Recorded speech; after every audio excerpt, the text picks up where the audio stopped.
திருச்சிற்றம்பலம். தில்லையம்பலம். சாகாமலேயே இருக்க வேண்டும் என்பதுதான் நம் எல்லோருக்கும் ஆசை. அதற்காக பல்வேறு விஞ்ஞான முறையிலும் கூட இன்றைக்கு பலரும் முயற்சி செய்து கொண்டிருக்கின்றார்கள். சாகாமலேயே இருப்பது என்பது சாத்தியமா? தோற்றம் உண்டேல் மரணம் உண்டு, துயரம் மனை வாழ்க்கை என்பார் சுந்தரமூர்த்தி சுவாமிகள். பிறந்துவிட்டால் இறந்துதான் ஆக வேண்டும் என்று சொல்லும்போது இரவாமல் இருப்பது என்பது சாத்தியமா? சாத்தியம்தான் என்று நம்முடைய ஞானாசிரியர்களே அதற்கு பதிலும் தருகிறார்கள். அது எப்படி என்று கேட்டால், பிறந்தால்தானே இறக்க வேண்டும், வேண்டுங்கால் வேண்டும் பிறவாமை, மற்றது வேண்டாமை வேண்டவரும் என்பான் வள்ளுவப் பேராசானும். எனவே சாகாமல் இருக்க வேண்டும், அதாவது இரவாது இருக்க வேண்டும் என்று விரும்புபவர்கள் எல்லாம் பிறவாத நிலையை அடைய வேண்டும், அதுவே இரவாது இருப்பதற்கான வழி என்கிறார்கள் நம்முடைய ஞானாசிரியர்கள்.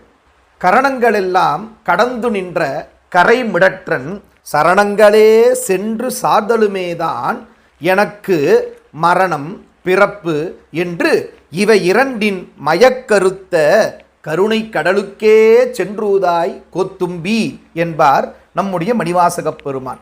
அதாவது பிறவாமலும் இரவாமலும் இருப்பதே மரணமில்லா பெருவாழ்வு என்பதுதான் இதில் சொல்லப்படுகின்ற உண்மை.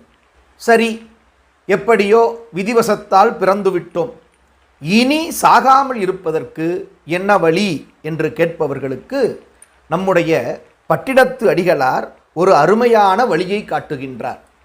பிறவாது இருக்க வரம் பெறல் வேண்டும், பிறந்து விட்டால் இரவாது இருக்க மருந்து உண்டுகான், இது எப்படியோ அறமார் புகழ் தில்லை அம்பளவாணர் அடிக்கமலம் மறவாது இருமணமே அதுகான் நல் மருந்து உனக்கே.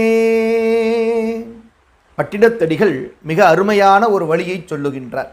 தில்லை அம்பலத்திலே எழுந்தருளி ஆனந்த கூத்தாடி கொண்டிருக்கின்ற ஆனந்தமா நடராஜ பெருமானுடைய திருவடித்தாமரைகளை எப்போதும் மறவாமல் நினைந்து கொண்டே இருப்பதுதான் நாம் இரவாமல் இருக்கின்ற வழி.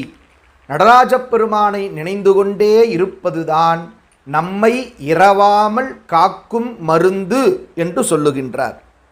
பட்டினத்தடிகளாருடைய வாக்கிற்கு இணங்க எல்லாம் வல்ல அம்பலவாணருடைய திருவடித்தாமரைகளை சிந்தித்து உய்வு பெறுவோம். நன்றி. திருச்சிற்றம்பலம்.